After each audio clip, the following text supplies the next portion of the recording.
This is Mike. This is at Highland Hill Farm, and these are some green giants that have been growing. This unfortunately has not been trimmed this year, so we're going to show you how to trim a tree that hasn't been trimmed this year. And this is a green giant. It's been in the ground now for maybe 2 years, I would say, maybe 3. I can't remember exactly when we planted it. But we're going to trim it here today. First thing, when we take a look at it, we notice that there is a couple things that are going to be issues, like this little guy here is coming up. Not major, but something we do have to identify. That'll be a second leader. And you see this branch over here is definitely an oddity. It's a very strong branch, so I'll have to take that back. Other than that, everything else on it's pretty good. We still have our single leader, which I really like to see in our trees. So when we start on these guys, what we'll do is we're going to try to shoot it back into shape. And it's not going to be a saleable plant when we get done with it, but maybe next year at the end of the year it will be. So when we start, we're going to go real hard on that one branch that we saw that was pretty big, so that it's knocked back into shape of the tree that we want to do. If we have heavy snow this year, and we don't trim it, what happens sometimes is the branches grow out too large, and when the snow comes down, it gets too much weight on the branch and breaks the branch off. We'll have structural damage. That's why we need to take these guys off. If you're down south, like in Florida or Georgia, you don't have to worry about it, but if you're up in Pennsylvania, New York, that's something you'll have to definitely notice when you're trimming. Now we're going back through.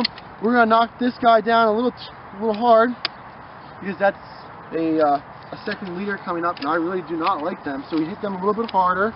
And we're just going to go around, we're going to trim it up into shape. It's a little bit small of a shape for a final cut, but we're going to knock this guy back a little. And the reason we're hitting this guy back is we don't want too much growth on the terminal. We want the growth to come out and be an equal, nice growth all the way around the tree. So we're going to go around and trim towards the bottom of it. And we're making our shape as we go around.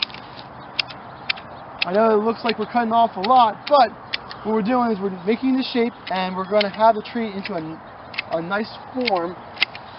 And when people come back next year, it's going to be a number 1, or it probably will be a number 1. I don't think it could be a number 2.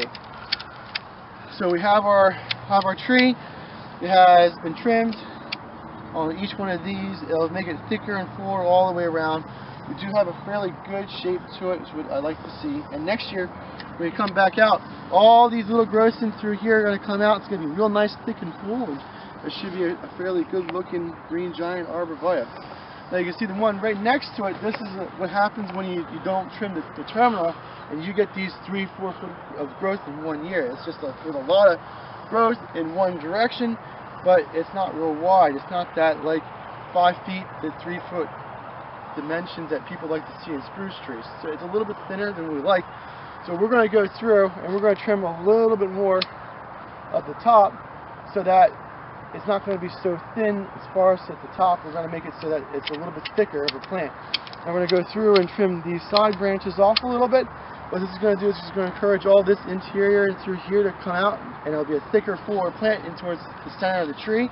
And that's where a lot of the visual block is going to be. And now again, we're going to go through.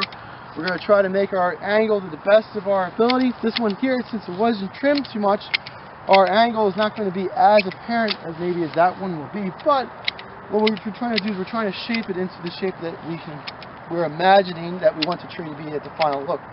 Now, many people, when they go through, they don't want to trim towards the bottom because they want the bottom to be as thick and full as possible. But for us, when we're selling trees, we try to make it into like a cookie cutter shape. That each tree that comes out, it's got to be about the same shape. So when we do that, we always have to trim the bottom so that each tree is equal in width on the bottom.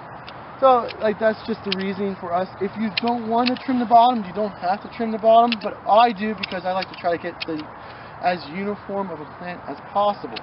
So we're going to continue to go through and cut the tree all towards the bottom, making sure the shape is right. If you see sometimes there's little guys like that in the center, do cut those. That is a branch that will come out the other side. And after we've done that, that's basically all that I am looking for. We have our central leader. There's no secondary leaders coming off. All the branches to the side have been cut. We have lots of spots where new growth can come off. We have one little hole right here, but since we've trimmed all this up, these guys here should fill that in probably by the next year. And we'll have a really nice looking tree there for next year.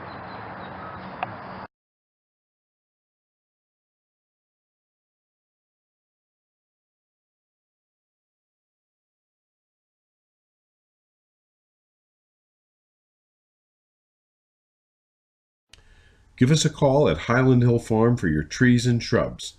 215-651-8329. We ship from Fountainville, PA, Milan, PA, Lenore, North Carolina, and McMinnville, Tennessee. Thank you.